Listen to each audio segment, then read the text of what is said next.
आज का एक विषय मैं चाहता था कि मैं चर्चा के लिए चुनूं।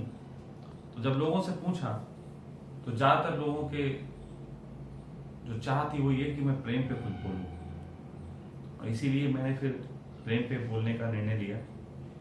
लेकिन प्रेम पे जब भी बात करना शुरू करो तो थोड़ी सी कुछ चीजें हैं जिनको शुरुआती रूप में मैं कर लेना चाहता हूं, तब सही से बात हो पाएगी। क्योंकि जितनों ने भी प्रेम के बारे में पूछा है उनमें से ज्यादातर सन्यासी हैं, लेकिन मैं ये जानता हूं कि वो परम प्रेम के बारे में नहीं पूछ रहे हैं, वो पूछ रहे हैं दो लोगों के बीच संबंधों के बारे में। तो वहां पे ये जानना जरूरी है कि जो प्रेम की बात हमने सीखी है, जैसे ओशो ने कही कि प्रेम स्वभाव है, निश्चित ही, लेकिन प्रेम जिसका स्वभाव हो गया और जो उसमें डूब गया उसके लिए वो धार्मिक बात है। लेकिन जब दो लोगों के बीच प्रेम आता है तो संबंध बनता है, और जब संबंध बनता है तो उसमें बहुत सारे विषाद और बहुत सारे आनंद हैं। लेकिन हम सबके अंदर प्रेम की जो चाह फूटती है उसके बारे में थोड़ी सी बातें मैं बताना चाहूंगा।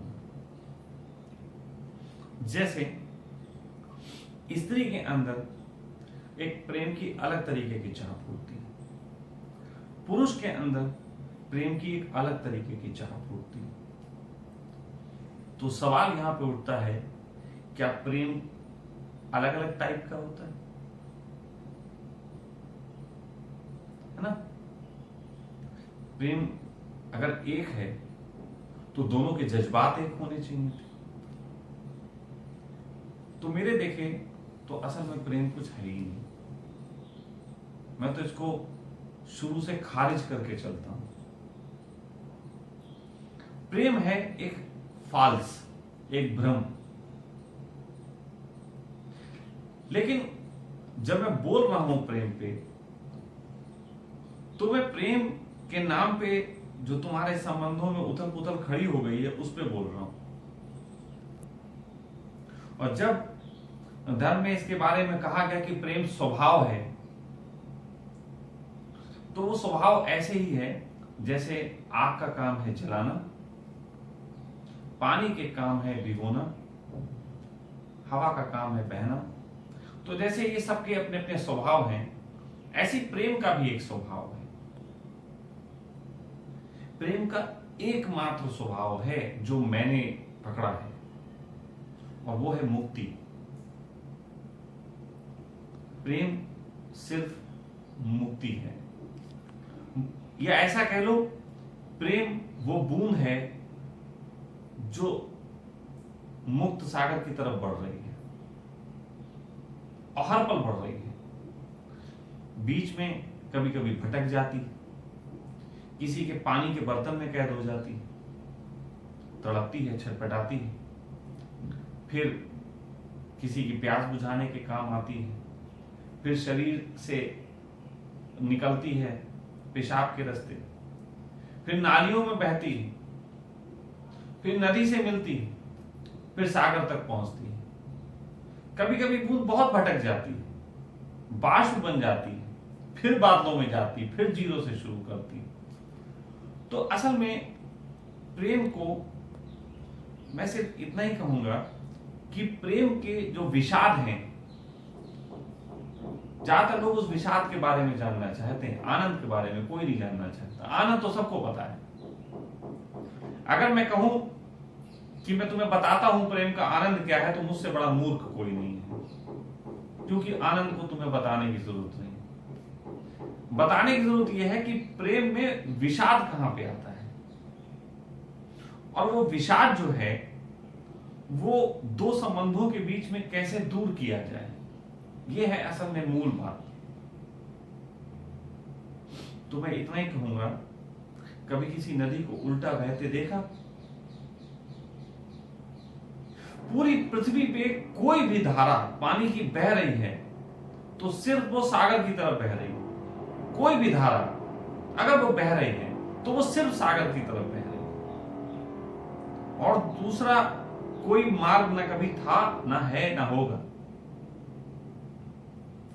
तो सबसे बड़ा झंझट यह है कि जब दो लोग मिलते हैं, जब दो प्रेमी प्रेम करते हैं, एक स्त्री एक पुरुष जब प्रेम करते हैं, तो उनके प्रेम में कुछ ऐसा ही है कि ये 7 मंजिल स्त्री है, ये 7 मंजिल पुरुष है। ये 7 मंजिलें काम, क्रोध, लोभ, मोह, ईर्ष्या, द्वेष, अहंकार की है स्त्री की, और ये पुरुष की है काम, क्रोध, लोभ, मोह, ईर्ष्या, द्वेष, अहंकार। ये मंजिलें हैं।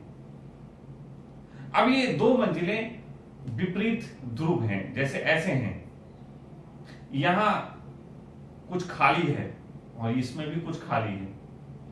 तो मेरा मानना है सबसे अच्छा प्रेम संबंध वो होता है जो एक दूसरे को भरता है। और यदि एक ही भरने की कोशिश करे तो क्या होता है? कुछ नहीं होता। कोई एक हिस्सा भर पाता है, बाकी खाली रह जाते हैं। ये इसको भरने की कोशिश करेगा तो कोई एक हिस्सा भर पाएगा और खाली रह जाएंगे। लेकिन जब हम सभी आयामों में एक दूसरे को भरने की कोशिश करते हैं, तब जाके मामला कुछ बनता है। और यदि कभी कभी ऐसा भी होता है कि हैं दोनों के पास अपनी अपनी दिक्कतें, लेकिन एक आदमी कहता है हमें कोई दिक्कत नहीं, तो ना इसे ये भर पाता है ना ये इसको भर पाता है, सिर्फ चोट पहुंचाती है। ऐसी स्थिति में जब बूंद किसी बहाव को जुड़ नहीं पाती तो बूंद बाष्प बन जाती है। इसको मैं कहता हूं कि जहां पे दोनों के बीच समझदारियां ना हो, वहां पे फिर प्रेम का वही है कि तू चाहे तो जा सकती है छोड़ के कहीं भी, तेरे हाथ में मेरा हाथ है, जंजीर तो नहीं। फिर ये निर्णय हो ही जाने चाहिए। हमको पात्र अपनी समझ के हिसाब से चुनने पड़ेंगे। अब ये 7 मंजिलों के संबंध में थोड़ा सा समझ लेते हैं, इससे थोड़ी आसानी हो जाएगी। पहली मंजिल है काम, स्त्री की भी पुरुष की भी। ये मूल आधार है। अब ये मूल आधार क्या है? मूल आधार धर्म कहता है वो सबसे नीचे का चक्र। नहीं भाई, मैं मूल आधार को कहता हूं मूल आधार, जो तुम्हारे जीवन में आने का सबसे बड़ा कारण है, सबसे बड़ा उद्देश्य है, वो हमारा मूल आधार है। मूल आधार जिसके बगैर कुछ हो ही नहीं सकता। तो अस्तित्व तुमसे क्या करवा रहा है? एक छोटा सा जो एक कोशिकीय जीव होता है ना, वो भी अपने विचारों को फैलाने के लिए लगा रहता है, बढ़ना चाहता है, फैलना चाहता है। इस जगत में मैं मजाक के रूप में बात कहूंगा ताकि तुम्हें याद रहे। मैं एक ट्रेन में सफर कर रहा था, तब मेरी दाढ़ी बहुत बड़ी हुई थी, मूछें बहुत बड़ी थी।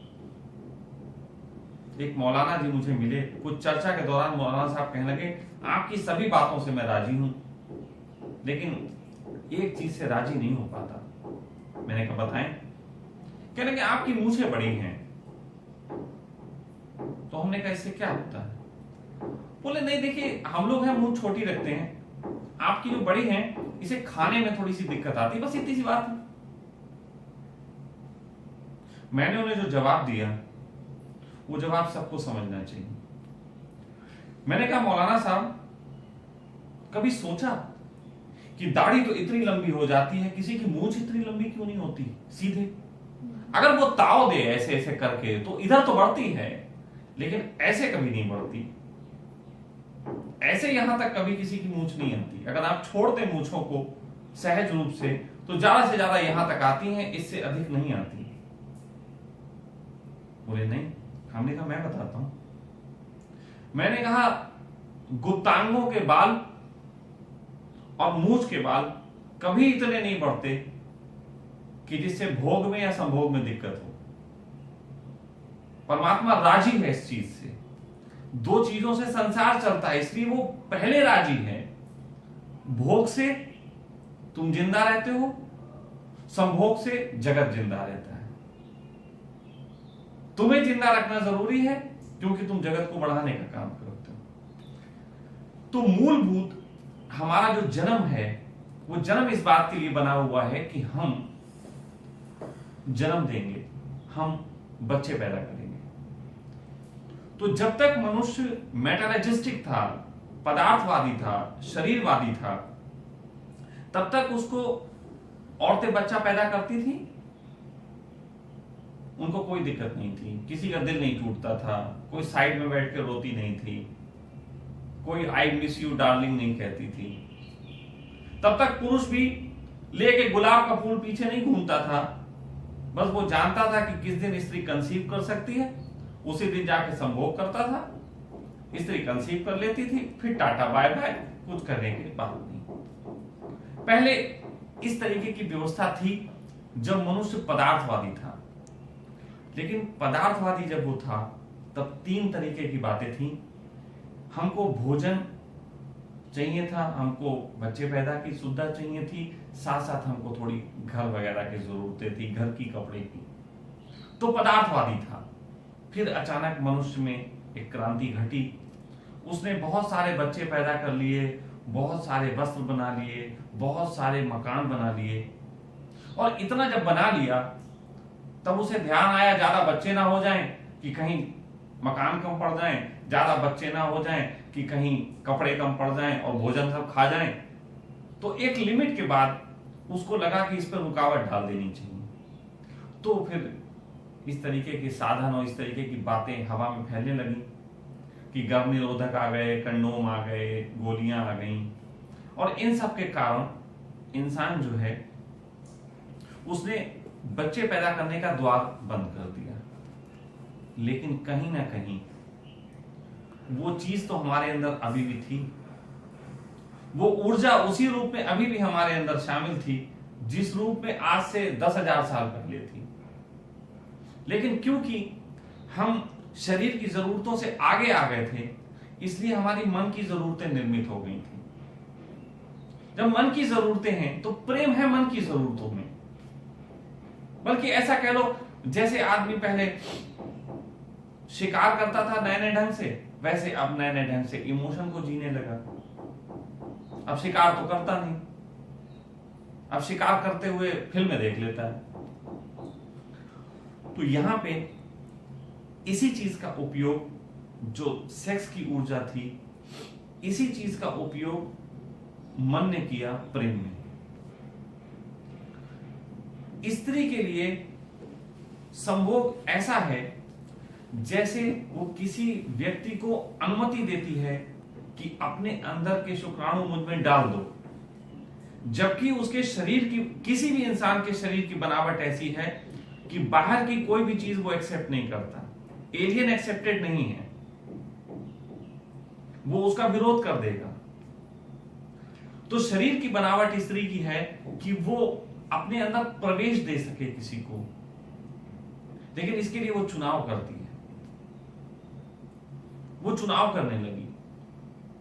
उसने यहां पे, पहले था कोई भी बीच चल जाता था, पहले ऐसे दौरान स्त्री को कोई भी पुरुष आके संभोग करता था और जो सबसे ताकतवर होता था बस उसी का बीज कंसीव कर लेती थी। लेकिन अभी क्या है, हमारी इंद्रियां थोड़ी भटकी। पहले स्त्री की आंख सीधे सीधे देख पाती थी, पहले साइकोलॉजी हमारे इनबिल्ट प्रोग्राम हुआ करती थी, हमें खुद समझ होती थी कि कौन सा पुरुष हमें अच्छा बच्चा दे सकता है। लेकिन आज हालत ये हो गई है, हम फिल्में देख देख के बहुत बिगड़ गए। हमारे अंदर फिल्मों ने कल्पनाओं को जन्म दिया। जैसे फिल्म की कल्पनाओं में जितने भी गुंडे बदमाश दिखाए जाते हैं सब लंबे बाल वाले होते हैं। मुझे अगर कोई देखे और गुंडे बदमाश से बहुत मैच कर जाऊंगा, बहुत सारे गुंडे बदमाश दिखाए जाते हैं फिल्मों में जो लंबे बाल वाले होते हैं। लेकिन एक जमाना होता था जब सबके दाढ़ी बाल होते थे, तो गुंडे बदमाश का इसमें कोई लेना देना नहीं था। लेकिन अब हमारे पास परिभाषाएं हैं, शाहरुख खान जैसा चेहरा होना चाहिए, न जाने तरह तरह तरह तरह के विचार आ गए। किसी भी लड़की का इंटरव्यू ले लो, उसे पता है कि हमें किस हीरो से मिलता जुलता लड़का चाहिए। अरे भाई, क्या हीरो ही है इस दुनिया में? सहज होके देखो, तुम्हें पता लगेगा ये ज्यादा नपुंसक है। सहज होके देखो तो पता लगेगा मामला बहुत गड़बड़ हो गया। और यही लड़कों के साथ भी है। अब स्त्री का स्वभाव यहां पे यह है कि वो चुनाव करती है कि हम एक व्यक्ति ऐसा चुने जो कि मेरे तरीके का हो, जिसे हम अपने शरीर पे भी कब्जा करने दें। स्त्री का स्वभाव शरीर पे कब्जा कर देने की अनुमति का है, और पुरुष का स्वभाव है कि मुझे कोई ऐसा गर्भ मिल जाए जो हमारे बच्चे को ले सके अपने अंदर। तो पुरुष का स्वभाव नेचर ने एग्रेसिव ही बनाया है। अब ये दोनों स्वभाव हैं, मूल आधार है स्वभावों का। और बड़ी अच्छी बात लिखी थी, एक शायर हुई थी अमृता प्रीतम, शायद उसने एक सबसे अच्छी बात लिखी, उससे अच्छी बात मैंने कहीं सुनी नहीं। उसने लिखा था कि स्त्री लुट जाना चाहती है और पुरुष लूट लेना चाहता है, यही दोनों की वास्तविक नियति है। बहुत अच्छी बात यही है कि स्त्री लुट जाना चाहती है और पुरुष लूट लेना चाहता है। दोनों मूल आधार में वही है। अब ये तो दो कारण हैं। अब सोचो कि कोई, अब यहां पे संबंध कहां बिगड़ते हैं? संबंध बिगड़ने के कारण भी तुम्हारी फिल्मों में छुपे हैं, तुम्हारी शिक्षा में छुपे हैं। दोनों लोग साथ बैठ के फिल्म देखते हैं या एक ही क्लास में पढ़ते हैं, उसमें लिखा है कि नारी क्रांति, या कहीं पे लिखा है कि पुरुष को आना चाहिए, स्त्री के साथ झुक के आना चाहिए, थोड़ा सा समर्पित होकर आना चाहिए। दोनों ही बातें गलत हैं। नारी क्रांति भी गलत है, पुरुष का झुक जाना भी गलत है। मैं कलकत्ता गया हुआ था, वहां पे एक स्त्री आई थी। उस स्त्री ने मुझसे एक प्रश्न किया, कहने लगे स्वामी जी 100 में से 90 मौकों पे हमको झुकना पड़ता है, आदमी झुकते नहीं। 100 में से 90 मौकों पे। हमने कहा क्योंकि तुम्हारा स्वभाव है कि तुम सॉफ्ट हो और झुक सकती हो, तो परमात्मा ने 100 में से 90 मौके तुम्हारी झोली में डाले। लेकिन मैं तुमसे कहता हूं थोड़ा उल्टा सोचो, पुरुष 90 बार झुक गया, और जी बहन जी, और जी माता जी, बताएं जी क्या करें जी, ऐसे झुक गया कतई। क्या ये पुरुष से कोई स्त्री प्रेम करना चाहेगी? अगर झुके हुए पुरुषों से ही प्रेम करने में किसी स्त्री को रस है, तो मैं कहता हूं सभी गे ढूंढ लो। सब झुके हुए हैं और महा झुके हुए हैं। अब तुम्हें हंसी आ रही मेरी बात पे। पुरुष का पौरुष ही स्त्री को सबसे ज्यादा आकर्षित करता है। तो सबसे पहले मूलाधार पे संबंध ऐसे होने चाहिए कि स्त्री अपने को लूटने दे और पुरुष लूटने में ही सामर्थ्यवान हो। जो पुरुष लूट ना पाए वो पुरुष भी नहीं, जो स्त्री लूटने ना दे वो स्त्री ही नहीं। तो पहले संबंध अगर मूलाधार पे ऐसे होंगे तो मैं कहूंगा बहुत बढ़िया संबंध हो सकते हैं। मूलाधार पे अगर ऐसे संबंध हैं तो बहुत अच्छे संबंध होंगे। ये स्त्री के समर्पण का स्वभाव है, ये शरीर से आता है। ऐसा नहीं है कि प्रेम कोई ऐसी फिलॉसफी है जो स्त्री और पुरुष समान रूप से लागू होती। वो तो बुद्ध पुरुषों की बात छोड़ दो। अगर समान रूप से लागू होती है तो तुम दोनों प्रेम करो, फिर कमरे में जाओ, आंख बंद करके तुम भी बैठ जाओ, तुम भी बैठ जाओ, समान रूप से लागू हो गए। फिर ये कलेश क्यों? आंखें बंद करके समान रूप से बैठना है तो स्त्री अपना भोजन भी समान रूप से कमा ले, फिर पुरुष अपना मास्टरबेशन करके काम चला ले, समान रूप से ही होना है। तो समान रूप की कोई बात नहीं है, स्वाभाविक रूप की है। और जब मैं कहता हूं स्वाभाविक रूप, तो मैं ये नहीं कहता कि दोनों के स्वभाव एक हैं। मैं कहता हूं स्त्री की अपने मूलाधार से आने वाले स्वभाव हैं, पुरुष के अपने मूलाधार से आने वाले स्वभाव हैं। और दोनों स्वभाव जब स्वाभाविक मिलते हैं तो बहुत आनंद होता है। तो ये तो काम का हो गया, पहली मंजिल है। हम दोनों ने जब मैत्री की तो 7 मंजिल तुम्हें संभालनी है और 7 मंजिल मुझे संभालनी है। हम तुम्हारे घर को साफ करेंगे, तुम मेरे घर को साफ करोगे। हम 7 बिल्डिंगें जो है, मेरे घर की मैं नहीं साफ करूंगा, तुम्हारे घर की तुम साफ नहीं करोगे। हम दोनों जब मिलते हैं तो उस कंडीशन में जो होता है पूरक, कि मैं कहता हूं ना प्रेम पूरक है, तो पूरक वाली बात है। तो पहली बिल्डिंग काम की जो है उसे इस ढंग से समझना चाहिए। मैं आज खोल के हर बात समझा रहा हूं ताकि फिर दोबारा इस पे प्रश्न न उठे। फिर क्रोध आता है। क्रोध जो है, अब ये जो दूसरा चक्र, काम क्रोध, मैं क्रोध बोलता हूं। अब कोई तुम बोलो नाभि चक्र बोलो, कुछ बोलो, मुझे भाड़ में क्या, कोई लेना देना नहीं। मैं तो क्रोध वाला चक्र मानता हूं। जब क्रोध आता है तो नाभि दुख दुख होती, बस इतना ही मुझे पता है। तो काम के बाद क्रोध का नंबर आता है। क्रोध में ऐसा है कि स्त्री की बिल्डिंग पे थोड़ी कम गंदगी है और पुरुष की बिल्डिंग पे थोड़ी ज्यादा गंदगी है। जो सेकंड फ्लोर है, उस सेकंड फ्लोर पे स्त्री जो है वो उसका फ्लोर ज्यादा साफ है और पुरुष का थोड़ा सा ज्यादा गंदा है। तो इसलिए पुरुष ज्यादा क्रोधी है, आक्रामक है, स्त्री इतनी आक्रामक नहीं है। अब कुछ स्त्रियां कहेंगी कि स्त्री भी आक्रामक होती है, तो वो भी मैं जरा बताऊंगा भी। सातों बिल्डिंगों की चर्चा कर लें तो सातों मंजिल जब बता दूंगा फिर और भी आयाम खुलेंगे। तो ये दोनों आयाम हैं। इसके संबंध में पुरुष को जो गुस्सा आता है, क्योंकि पुरुष स्वाभिमानी है और स्वाभिमानी जब सही से अपने को जी नहीं पाता, स्वाभिमान को उसको सही अर्थ नहीं मालूम होते, तो वो अहंकारी हो जाता है। इसलिए स्वाभिमानी होना पुरुष का गुण है और उसका अवगुण है अहंकारी। मतलब जब स्वस्थ नहीं होगा तो रोगी होगा। तो स्वस्थ पुरुष होता है स्वाभिमानी और रोगी पुरुष होता है अहंकारी। तो क्योंकि वो अहंकारी है, स्वभाव से ही अहंकारी है, क्योंकि वो कब्जा करना चाहता है, तो स्वभाव से ही अहंकारी है। फिर अहंकारी व्यक्ति समाज में बहुत जाता है काम करने, धन कमाने जाता है, कई जगह उसकी बेइज्जतियां होती हैं, कई जगह निराश होता है, कई जगह उसके अहंकार को ही पोषित कर दिया जाता है। तो ऐसे में पुरुष के पास कचरा ज्यादा इकट्ठा होता है। स्त्री क्योंकि घर में रहती है, बच्चों की सेवा करती है। ये बात अलग कि आजकल ऑफिसों में भी जाने लगी है, तो ये भी कारण है, स्त्री के फ्लोर भी गंदी होने लगी है। तो स्त्री के पास फिर भी क्रोध थोड़ा कम है।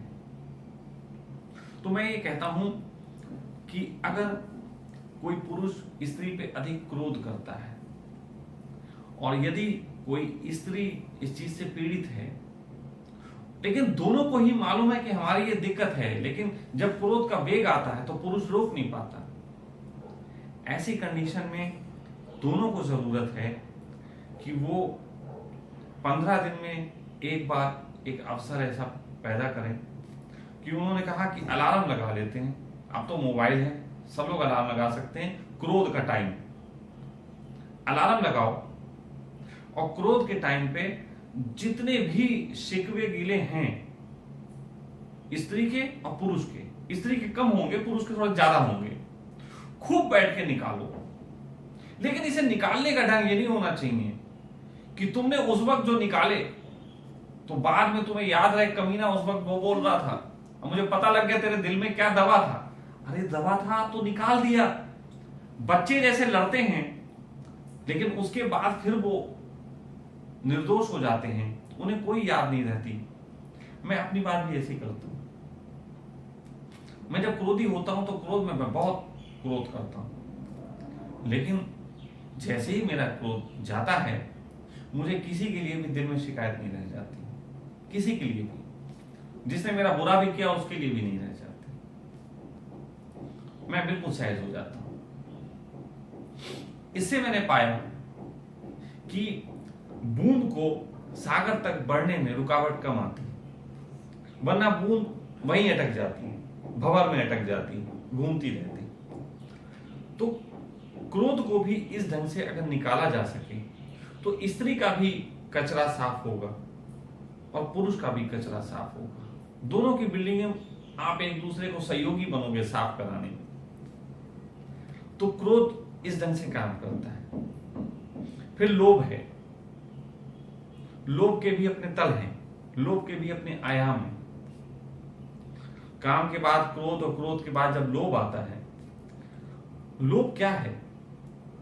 लोभ यह है कि हमें जो संबंधों से आनंद मिल रहा है ये छिन ना जाए, ये लोभ है। ये स्त्री जो हमें चाहती है, ये पुरुष जो हमें चाहता है, ये कहीं चला ना जाए, मुझे इसको पकड़ के रखना है, मुझे इसको बना के रखना है, तो लोग कब्जेदारियां आने लगती हैं। कहीं ना कहीं ये इनसिक्योरिटी का है। लोग क्या है, सिक्योरिटी है दौलत और इनसिक्योरिटी है दौलत का लुट जाना, और दौलत का लुट ना जाए, बची रहे, इसी को हम लोग कहते हैं। ठीक है, तो एक है सिक्योरिटी, एक है इनसिक्योरिटी, और ये इन दोनों के बीच जो बचाने का प्रयास है वो लोग है। तो यहां पे ये जरूर है कि जीवन में जिन लोगों से हम आनंद पाते हैं उन्हें हम खोना नहीं चाहते, ये सहज स्वभाव। लेकिन इस सहज स्वभाव के लिए बहुत सी बातों का समझना जरूरी होगा। तो इसकी जो चर्चा है पूरी समझ में तब आएगी जब हम आगे के चरणों पे चलेंगे, क्योंकि ऐसा नहीं नीचे से ही मामला शुरू है, कुछ चीजें ऊपर से भी आती हैं। तो तीसरे तल की बात अभी रोक देते हैं, लोभ पे थोड़ी देर के लिए किनारे रखते हैं। लोभ के आगे आता है मोह। ये मोह जो है ये लोभ का ही एक भाई है, ये लोभ का ही एक जुड़वा स्वरूप है। तो ये जो मोह आता है, ये जुड़वा स्वरूप में ऐसे कह रहा हूं जैसे लोभ है शरीर और मोह है उसकी परछाई। तो जो लोग बहुत ज्यादा कल्पना में जीते हैं, बहुत ज्यादा, जैसे मेरा मानना यह है, प्रेजेंस ऑफ माइंड एक बड़ा अच्छा शब्द है जो यहां पे काम आना चाहिए। प्रेजेंस ऑफ माइंड का अर्थ होता है कि आप जो है जब किसी के लिए कुछ करते हैं, जैसे आपके पति आपके सामने है, प्रेमी आपके सामने है, तो आप उसे प्यार करते हैं, उसके लिए खाना बनाते हैं, सब कुछ। लेकिन जब खाली वक्त में आदमी ख्यालों में डूब जाता है, इमेजिनेशन, जब वो बैठा अपने जो उसके साथ आनंद मिले उसको और कैसे पाने हैं इसको, जब वो कल्पना बनाता है, और कल्पना बनाने में स्त्रियां बहुत माहिर होती हैं, इसीलिए ये एक ऐसी बिल्डिंग है जिसमें स्त्रियों का कमरा ज्यादा गंदा होता है, फ्लोर, और पुरुष का थोड़ा कम गंदा होता है। मोह के जो फ्लोर है वो स्त्रियों के बहुत गंदे होते हैं और पुरुष के थोड़े कम होते हैं। तो कल्पना जो है वो मोह पैदा करती है, और कल्पना स्त्रियां अपने बच्चों के प्रति भी बहुत करती हैं, बहुत कल्पनाएं बुनती हैं। वो पेट में होता है ना, तो वो यथार्थ स्वरूप तो होता नहीं, तो कल्पना में ही होता है। वो पेट सहलाती हैं और उसका चित्र बनाती हैं, वो पेट सहलाती हैं और आहा अंदर लात मारती, आहा। अब वो लात मारी कि नहीं मारी, कि गैस का असर था वो पता नहीं, वो गैस थी पता नहीं, लेकिन लात मारी, अपनी कल्पना बुन ली। बेटे ने कुछ नहीं मारी, उसे कोई पता नहीं अम्मा का, उसे तो ये भी नहीं मालूम कि मैं किसी पेट के अंदर हूं, लेकिन अम्मा कह दी ये बेटा लात मार रहा है। कल्पनाएं बुनने में माहिर होती है। वो जो कल्पना बुनती है, यही कल्पना एक दिन मोह का कारण बनती है। इस जगत में स्त्रियां जेलिस से भी आसानी से मुक्त हो सकती हैं अगर वो मोह से मुक्त हो सकती हैं। मोह स्त्रियों के सबसे सघन रोगों में एक है, मोह, और मोह आता है कल्पना जन्मने से। इसलिए स्त्री को थोड़ा सा यथार्थवादी होना चाहिए। उसे अपना समय का इस्तेमाल जब जब उसे ऐसा लगे कि कल्पना बुन रही है, तब तक कल्पनाओं के प्रति उसका ध्यान भंग होना चाहिए। ये मैं बता रहा हूं तो उसे समझ लेना चाहिए गलती कहां करती है।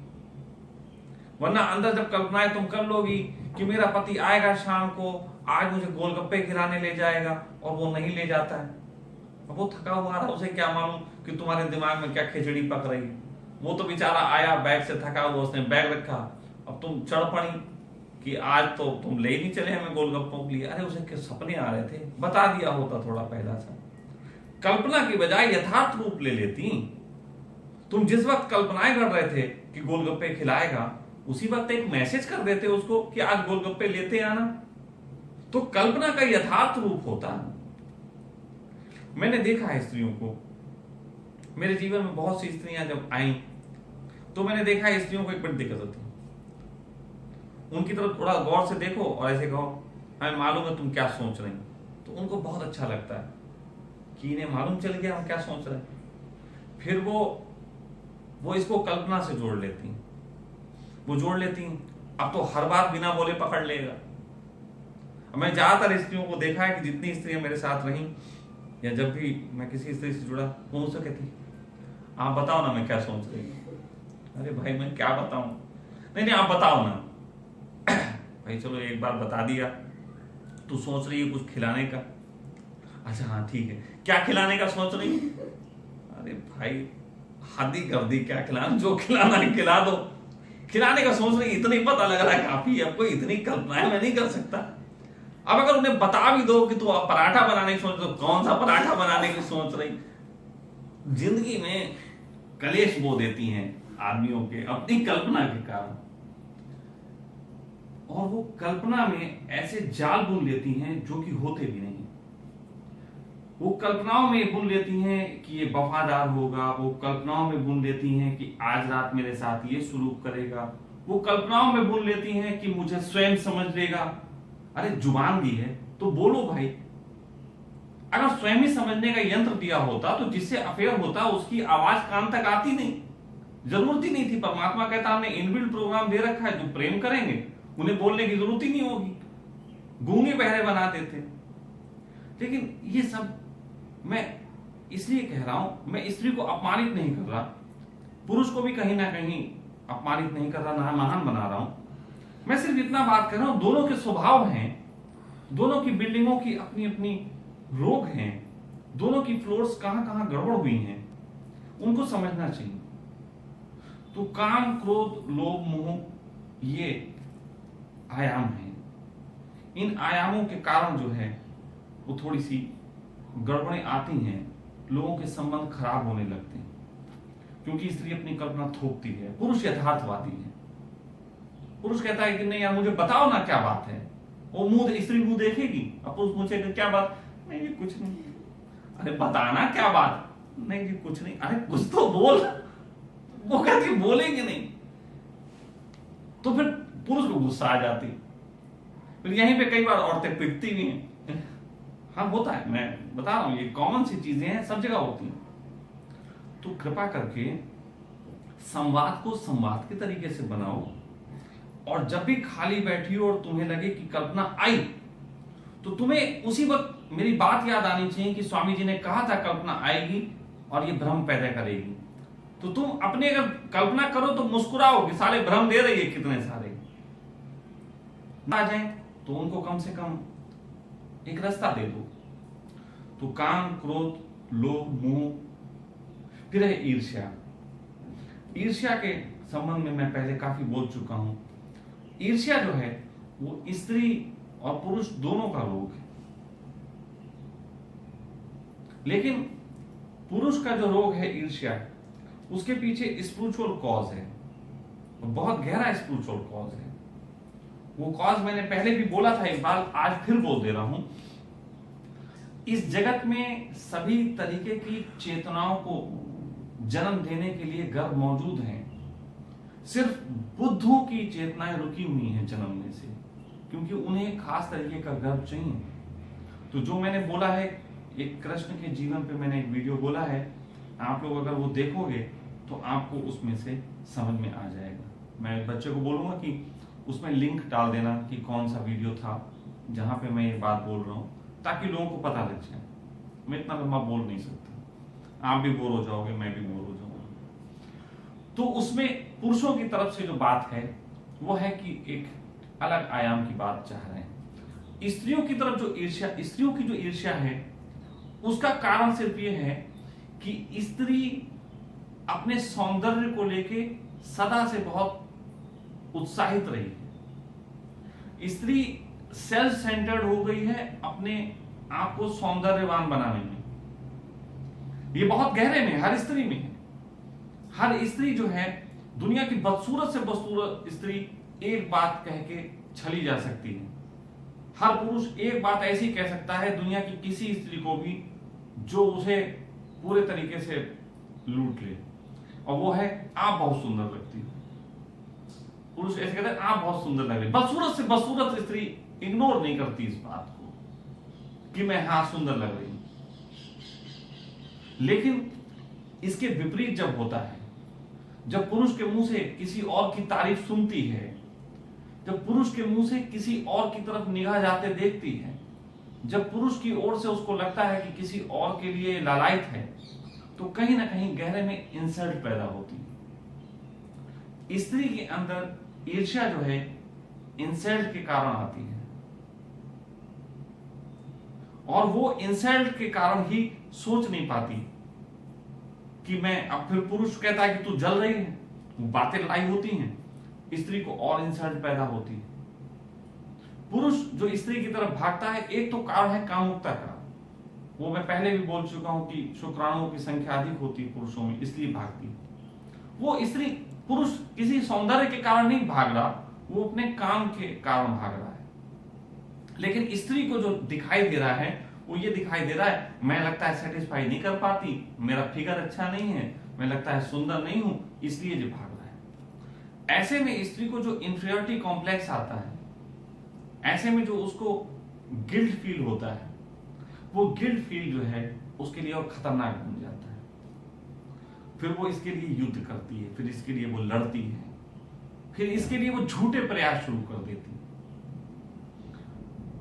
मैंने देखा है स्त्रियों को कि अगर किसी स्त्री को यार कि मैं तुम्हारी इस बात से सेटिस्फाइड नहीं हूं, मतलब मैं किसी की ओर आकर्षित हूं, जैसे मैंने किसी को बोला कि यार मुझे वो लड़की अच्छी लगती है क्योंकि उसमें ये चीज अच्छी है, तुम ये नहीं करते, तो मैंने किसी का अपमान नहीं किया। मैंने किसी के एक स्वभाव हो सकते हैं, उससे प्रेम हो सकता है, दूसरे का दूसरा कोई खासियत हो सकती। तो जब मैंने बोला तो मैंने देखा कि वो स्त्री ने उस स्त्री की तरह ढोंग करना शुरू कर दिया, कॉपी पेस्ट मारना शुरू कर दिया। मुझे और गुस्सा आया, मैंने कहा ये तो तुमने अपने स्वभाव को भी नष्ट करना शुरू कर दिया। तुम अपने स्वभाव में रहो, लेकिन अपने स्वभाव के तहत ये सुनना पसंद कर सको कि दूसरे की भी कोई क्वालिटी होती। स्त्री एक ही पुरुष के साथ पूरा जीवन बिता सकती, उसको रस नहीं है। स्त्री के अंदर ये टैक्ट भी मैंने पाया है कि स्त्री पुरुष को दूसरे के साथ संभोग करने की छूट भी दे सकती है, उसको इसमें भी दिक्कत नहीं है। लेकिन स्त्री को अगर कहीं पे अपमान फील हो गया, स्त्री को कहीं पे अपने अंदर से कहीं छोटापन फील हो गया, तब वो ईर्ष्या का रोग उसका जो है वो ऐसा होता है जैसे आग में घी का काम कर देता है, भड़क जाता है। वरना स्त्री माफ कर सकती, क्योंकि स्त्री के लिए उसकी शरीर की बनावट और पुरुष की उसकी शरीर की बनावट दोनों के अंदर सेक्स की धारणाओं को भी अलग अलग ढंग से लाती, बिल्कुल अलग अलग ढंग से लाती। स्त्री को पुरुष जब भी मिलता है, वो चाहे बहुत गहरे में ये बात है, शरीर के तल पे नहीं, बहुत गहरे में ये बात है कि स्त्री को सदैव नया ही लगेगा। स्त्री के लिए वो पुरुष सदैव नया रहेगा, लेकिन पुरुष के लिए वो स्त्री सदैव नई नहीं रहती। पुरुष के लिए वो स्त्री बदलती रहती है, वो उस बदलती स्त्री के साथ मैत्री बना के रखता है। अब यहां पे अगर दो लोग आपस में इन बातों को समझ जाएं, तो मैं इसके छोटे छोटे कारण बता सकता हूं कैसे कैसे जलन को दूर किया जा सकता है। बहुत छोटी सी एक बात है, मैंने क्योंकि बड़े प्रयोग की और मैं अपने जीवन के प्रयोगों से बोलूंगा, तो मेरे साथ एक मेरी लवर थी, जब मैं उसके साथ जीता था तो मैं एक बड़ा अजीब सा काम करता था, और वो बहुत हद तक संतुष्टि का काम करती थी दोनों तरफ से। जैसे पुरुष मन में मैंने पहले बताया कि पुरुष के अंदर सेक्स को लेके कई प्रकार के भाव होते हैं, उसे कई प्रकार की स्त्रियों की तमन्नाएं होती हैं। तो हम दोनों ने एक बहुत अच्छी मैत्री कर रखी थी कि मैंने उसको बोला कि मैं तुझे कुछ कहानियां सुनाऊंगा जिसमें मैं विभिन्न तरीके की स्त्रियों के साथ हूं, कहानियां ही हैं, तो कहानियां सुन। उसने भी बोला ओके सुनाओ, कोई दिक्कत नहीं है। तो मैं उसके साथ होता था, कहानी सुनाता था, लेकिन कहानी हम दोनों ऐसे नहीं सुनाते थे कि उसको फील हो कि मैं कहानी में उसी स्त्री के साथ हो गया, मतलब सुना मैं इसको रहा हूं। हम दोनों उस प्लेजर को लिया करते थे, हम दोनों उसकी बात किया करते थे। तो ऐसी कंडीशन में कहीं ना कहीं स्त्री के अंदर कुछ सरलताएं आई। पहली सरलता तो ये आती है कि वो फ्रेंडली हो जाते हैं। दूसरी सरलता ये आती है कि स्त्री को अपना अपमान फील नहीं होता। और तीसरा एक बहुत अच्छा अनुभव पुरुष के साथ होता है। पुरुष को वही स्त्री हमेशा नई लगती रहती है, चाहे वो कितने भी समय उसके साथ रहे। वरना बदलते हुए शरीर के साथ बहुत बदलना मुश्किल पड़ता है। लेकिन अगर किसी स्त्री के साथ वो है, और मैत्री के साथ मैं कह रहा हूं, मैं यहां पे बिल्कुल भी नहीं कह रहा हूं कि वो ऐसी कल्पना करे कि स्त्री का अपमान कर दे। ये बहुत सूक्ष्म बात है, अगर इसको नहीं समझा गया तो अपमान होगा। तो अगर स्त्री के साथ मैत्रीपूर्ण बातें की जाएं और आदमी ऐसी कल्पनाओं का प्रयोग करे, तो वो पुरुष भी अपने आप को बहुत हद तक संतुष्ट रख सकता है एक ही स्त्री के साथ। उसे ज्यादा स्त्रियों की तरफ भागने की जरूरत भी नहीं पड़ेगी। ये इसके स्वभाव में बहुत सरलता से आ सकता है। फिर चाहे स्त्री कैसी भी हो, बस स्त्री को इस तल पे थोड़ी सी मैत्री काटने की जरूरत है। और जब वो ऐसा कर लेती है, यदि ऐसा करते करते मान लीजिए लंबे समय तक वो ऐसा करती है, तो उसके अंदर एक स्वीकृति भी पैदा हो जाती है कि यार चल, तो किसी और के साथ भी कर ले, कोई फर्क नहीं। इतनी कहानियां सुनी तो एक दिन हकीकत में भी सही।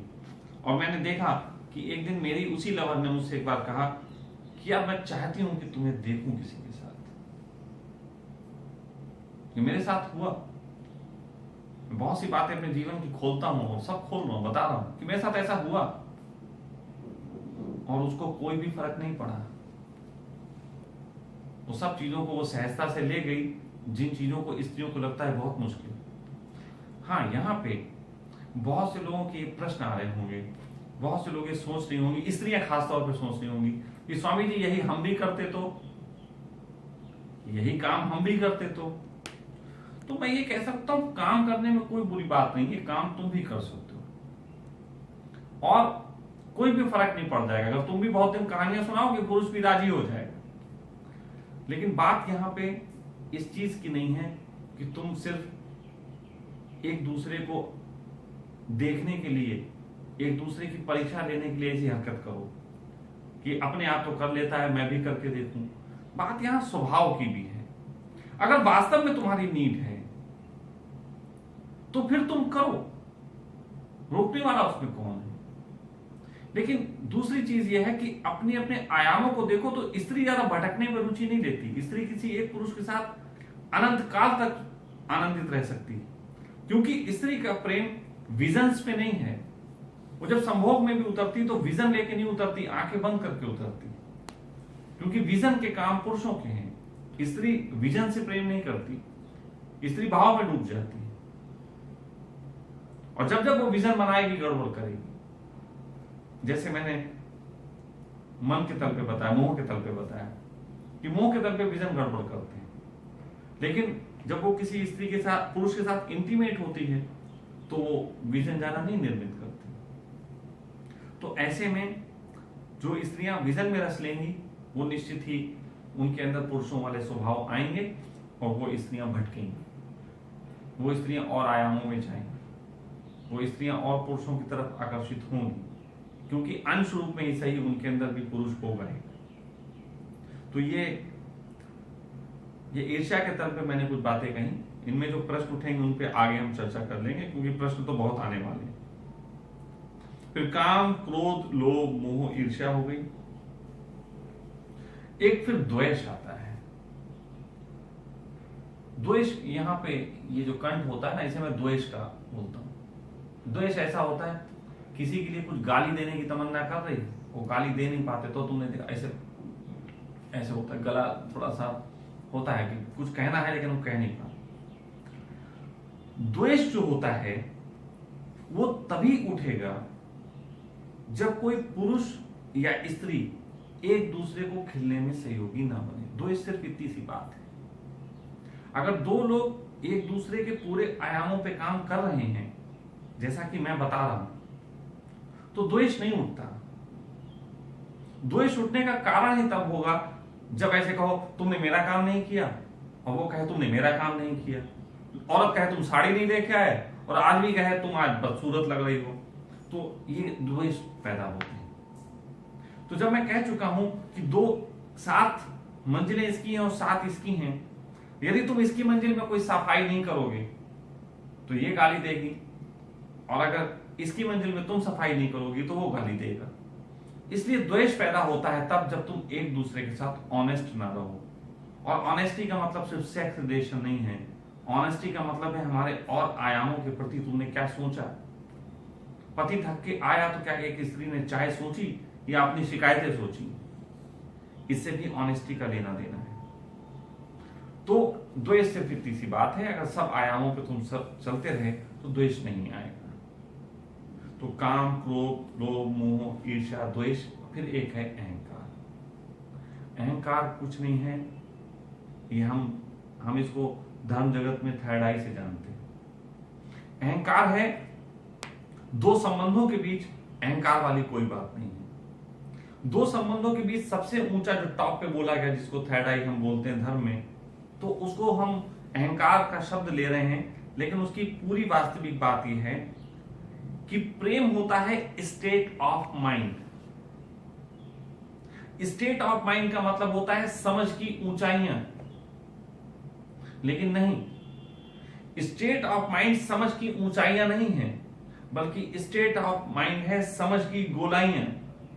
मेरे देखें, और समझ की गोलाइयां जब होती हैं तो इसे व्यक्ति को कहते हैं विवेकशील।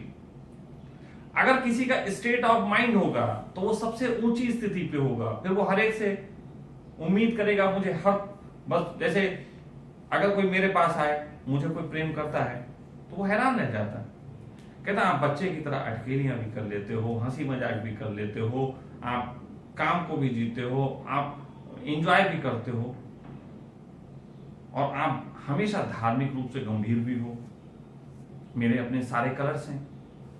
तो मैं स्टेट ऑफ माइंड ऐसे हूं कि मैं, मेरे गोल है आयाम, मैं इस चूड़ी को ही पूरा धर्म मानता हूं, और उस चूड़ी में जब जहां जरूरत होती है मेरे पार्टनर को, मैं उसको सहयोग करता हूं। ये 7 मंजिलें हैं, ये 7 मंजिल में सबसे ऊंची मंजिल अगर अहंकार बन जाए तो फिर तो यही मंजिल साफ करने लायक रही नहीं। जरूरत पड़ने पे चौथी मंजिल पे भी आ जाओ, कभी तीसरी पे आओ, कभी दूसरी पे आओ, कभी 5वीं पे आओ, कभी 6ठी पे रहो, अलग अलग समय खेलो ना।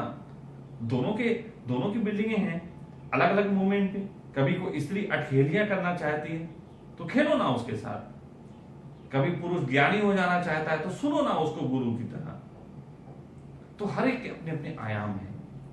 तो पहले तो बिल्डिंग के एक एक तल की बात है कि हम बराबर पे एक दूसरे को कैसे सेटिस्फाई करें, लेकिन जब हम सभी तलों पे मिल जाते हैं ना तो स्पॉन्टेनियस होते हैं, तब हम स्टेट ऑफ माइंड होते हैं।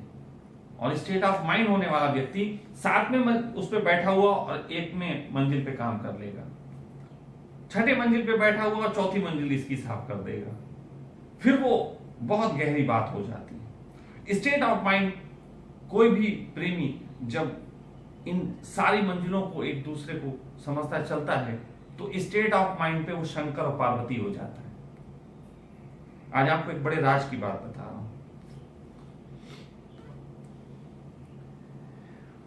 शंकर के लिए पार्वती कौन थी? पार्वती शंकर की शिष्य थी, शंकर की पूजा करती थी, शंकर को भगवान मानती थी। और पहले जब कोई किसी को भगवान मानता था तो वो चाहता था कि मैं भगवत्ता को उपलब्ध हूं, मैं भी हो जाऊं। लेकिन शंकर क्या इस योग्य नहीं थे कि पार्वती को पहले दिन ही सत्य दे देते? विवाह करने की जरूरत क्या पड़ी? पहले दिन ही जाते और कहते छोड़ भाई, मैं तेरी पूजा से प्रसन्न हुआ, ये रहा सत्य, टाटा बाय बाय, हम दूसरी ढूंढेंगे। ऐसा नहीं होता है। तो उन्होंने जब देखा कि पार्वती के अंदर कोई गट्स है, तो 7वें मंजिल पे थे, बिल्कुल टॉप पे बैठे हुए थे, और देखा उन्होंने पार्वती को तो नीचे उतर आए, पार्वती से विवाह किया, उनके सेक्स को भी सेटिस्फाई किया, उनसे चौपड़ भी खेलते थे, उनके साथ बैठ के मस्ती भी करते थे, दोनों लोग प्रेम की भी लीलाएं खेलते थे, सब कुछ करते थे। और जिस दिन पार्वती की भी 6ठी मंजिल तक सफाई हो गई, शंकर तो ऑलरेडी थे वैसे, तब जाके शिव सूत्र का जन्म हुआ, तब जाके पार्वती इस योग्य हो पाई कि शंकर वो बात कह सकें जो पार्वती समझ सकती। शंकर पहले दिन भी कह सकते थे, लेकिन पार्वती तब समझ नहीं सकती थी, इसीलिए इतने लंबे आयामों की जरूरत पड़ी। मैं कई बार जब लोगों को प्रेम की बात कहता हूं, और स्त्रियां खास तौर पे, तो मैं कहता हूं रुक जाओ मेरे पास, हमेशा के लिए रुको। वो समझ नहीं पाती, बहुत सी स्त्री नहीं समझ पाती, क्योंकि वो तो एक ही स्वरूप को जानती। लेकिन आज मैं कह रहा हूं, इस चीज को स्पष्ट कह रहा हूं, कि मैं उन गुरुओं की तरह नहीं हूं जो प्रवचन देते रहते हैं, सिर्फ मंच पे बैठे प्रवचन दे दे के जो गुरु हो गए, बल्कि मैं उंगली पकड़ के तुम्हारे ऊपर लाने के लिए भी लगता हूं। हर एक के साथ मेरा रहा है। पहली बात तो मैं समझा रहा हूं कि तुम जहां हो, तुम्हारे अपने संबंधों में ही आनंद खिल सके, लेकिन वो तभी संभव है जब दोनों लोग करेंगे। अक्सर ऐसा होता है कि मुझे पत्नियां फोन करती हैं कि स्वामी जी, मैं अपने पति से बड़ी नाराज हूं, और स्वामी जी मेरा पति ऐसा दुष्ट है। तो मैं कहता हूं छोड़ पति को, आ जा मेरे पास। वो कहती अजीब बात है, मैं आपके पास आ जाऊं? तो मैं कहता हूं या फिर अपने पति को बोल कि मुझे फोन करे, वो पूछे कि स्वामी जी हमारे संबंध खराब हो रहे हैं, क्या करें? तब तो हम उसे इलाज बताएंगे। भाई तुम तो मुझे अपने पेशेंट के बारे में बता रहे हो, लेकिन पेशेंट को भी तो ठीक होना चाहिए, और हालत यह है कि तुम पेशेंट के बारे में बता नहीं रहे। और फिर अगर मैं कहूं कि पति को फोन करने को कहना, तो कहती स्वामी जी मैं पति को आपका वीडियो दिखाया, वो कह रहा था ये तो बड़ा दुष्ट आदमी है, वो तो आपको घृणा करते हैं। तो भाई जो व्यक्ति मुझे प्रेम करते हैं, मैं उन्हीं के काम आ सकता हूं, और यदि दो व्यक्ति प्रेम करते हैं तो उन दो के काम आ सकता हूं। लेकिन आपस में जूता लात हो, और एक प्रेम करे और एक नफरत करे, तो मैं उन दोनों के जीवन में सहयोगी नहीं बन सकता। मैंने ये इसीलिए बात उठाई कि मैं बता रहा हूं तुमको, तुम किस आयामों पे अपने काम करो, कैसे कैसे एक दूसरे को समझो। तो ये आज मैंने प्रेम को खोलने की कोशिश की। इससे जो प्रश्न उठेंगे उस पर फिर चर्चा करेंगे, लेकिन आज मेरी तरफ से